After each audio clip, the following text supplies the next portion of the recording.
Everyone, welcome to my channel. My name is Day and I am here to explain it all. In today's video, we'll be tackling the worst beauty products that I bought in 2019.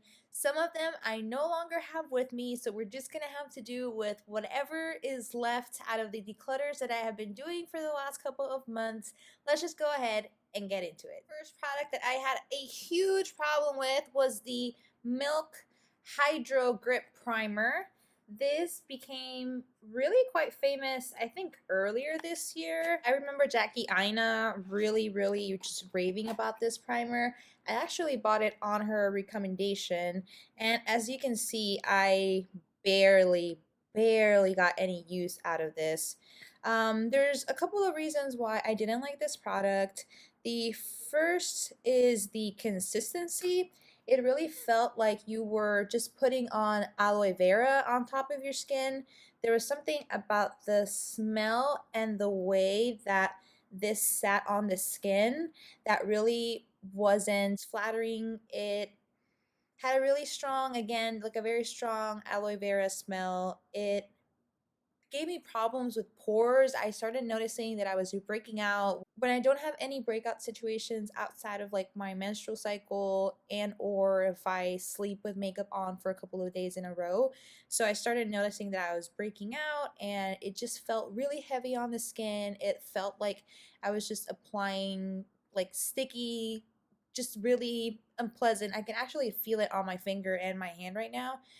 Didn't like this product. This product was quite expensive, or as Kathleen Lights would say, expensive. It retails for $30, which is a lot for a friggin' primer. And yeah, like you see, I barely ever use this. I was going to give this to a girlfriend. I forgot. I'm going to pump all of the product out of this, and then I'm going to try my best to find a place that recycles this type of plastic. Definitely disappointed in this product. Would not repurchase, would not recommend. Next, I have another primer for you guys. This time it's the Soap and Glory One Heck of a Blot Primer. I purchased this earlier this year on Casey Holmes' recommendation. I love Casey, she's such a sweetheart, and she really loved this primer. She used to have really oily skin, but I bought this product on her recommendation. It's kind of like this jelly consistency. It smells really fragrant, which I never really liked, but the main reason that I hated this product was because it literally feels like you are applying a layer of glue on your face. This really did nothing to improve the texture conditions of my skin. It really did nothing to improve the visualization of my pores. It does mattify and it does help reduce the amount of shine, but if you are not hydrated, it's going to do quite the opposite, where it's actually going to accelerate the production of sebum, I believe it's called, in your pores. This primer is not as pricey as the Hydro Grip Primer from Milk Makeup. The Soap and Glory's primer is actually $11.99 on Target. It really wasn't worth the money. I don't have any other recommendations because this is the only blotting primer I've tried. But unless you live in really like just humid, really moist, really like muggy hot weather, don't envision you liking this primer. Next two products are face products. The first product I'm going to share with you today is the Milani Conceal and Perfect 2-in-1 foundation. Now I know that there are so many YouTubers that love this foundation. Tati here on YouTube really raves about this foundation. This was a staple in her collection when it came out, I want to say a couple of years ago. She really used to love this foundation. I picked up this foundation originally on her recommendation. I want to say sometime around 2016 perhaps, and I used it, but it was never really my favorite, and their shade range wasn't great. They have since expanded their shade range. They are still not as inclusive as they should be, but they did expand, and it is important to acknowledge that. So this foundation, the main problem with this foundation is how cakey and heavy it ends up looking. Unfortunately, when it claims to be a lightweight formula, which I definitely don't agree with, and I know plenty of people in real life that have tried this foundation and they haven't liked it. The feeling, it's almost like a gel. It's not really watery or runny at all, but it's just really difficult to apply, and it's really difficult to get it to look where it's not like sitting flat on the skin.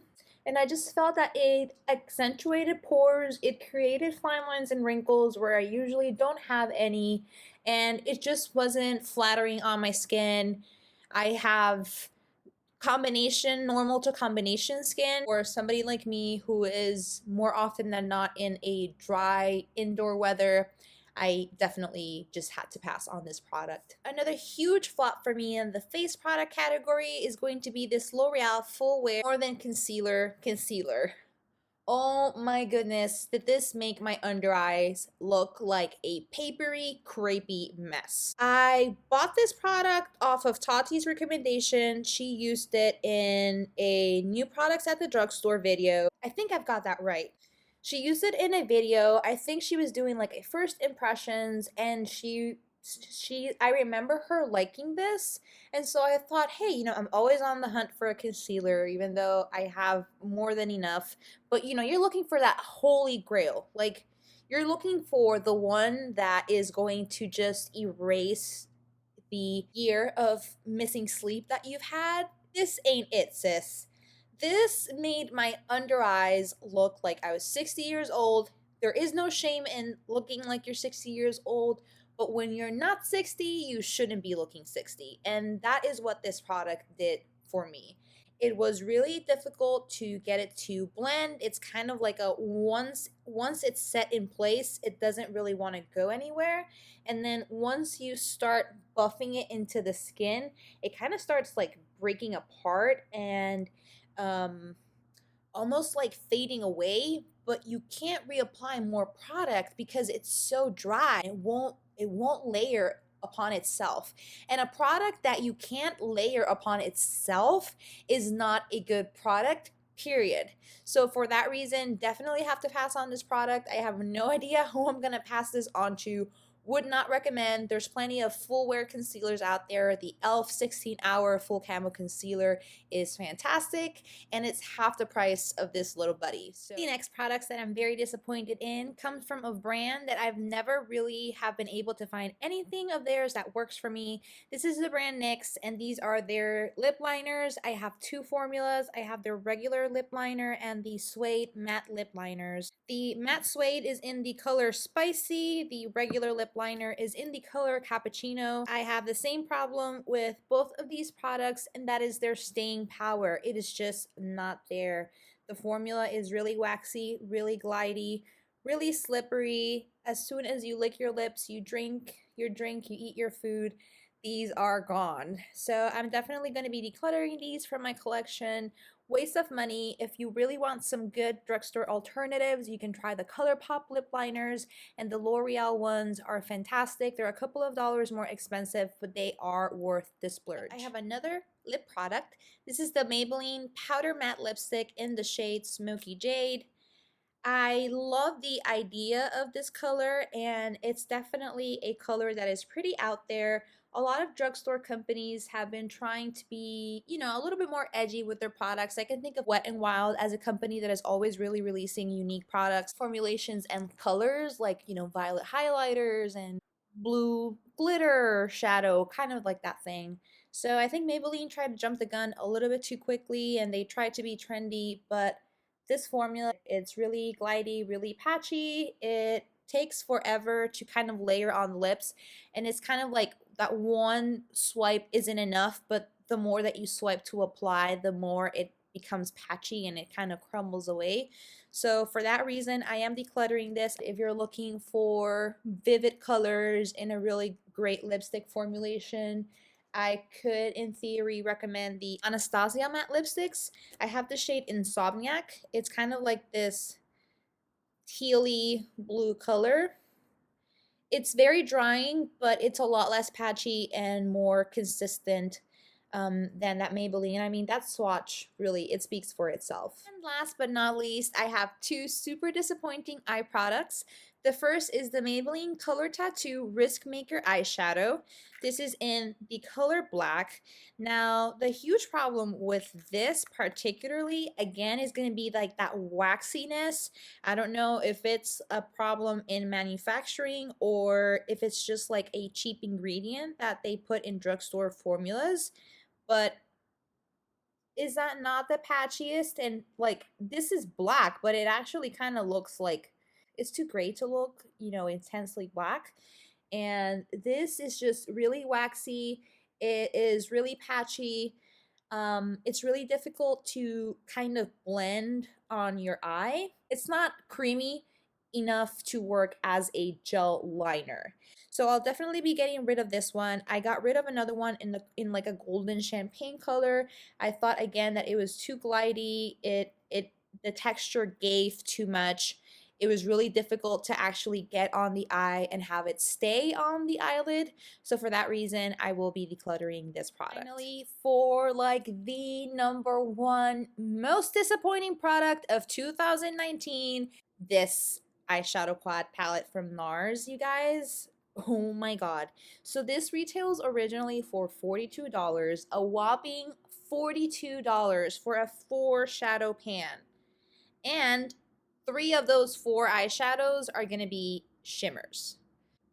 This product, I don't know if I got a faulty product. I don't know if this product was really old, although I don't think so. I think it's just an issue in the formulation, because when I first got this product, whenever I wanted to swatch these colors, like my finger would not pick up any product. It just had such a really thick glitter overlay. I had to actually end up scratching the top of these shadows with a Q-tip. You can see the indentations on the pan right there. That was the only way that I got the glitter overlay to come off of the actual eyeshadow. Now for the eyeshadows themselves, they swatch pretty poorly, to be quite honest, and they swatch quite crumbly. I don't know if you can see like this shade particularly, and this is another shade right here that like the camera can't even like seem to pick up. I'm gonna do another finger swatch here.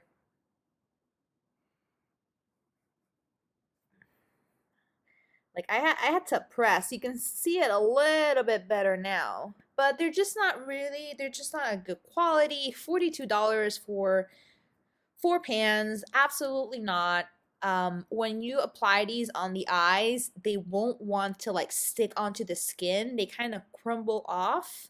I don't know who signed off on this product, but they obviously did not use this formula before releasing it. So for that reason and for the price, this is definitely my most disappointing product of the year. All right, guys, that's going to be it for me today. Thank you so much for hanging out with me and talking about products that did not work out for me. But of course, if any of these products are your holy grail products or they're products that you enjoy, please don't take my word for it. Just know that we all have different skin types, we all have different preferences in makeup, and that's what makeup is for. It's not that complicated. Thank you so much for watching, guys, and I'll see you in my next video. Bye!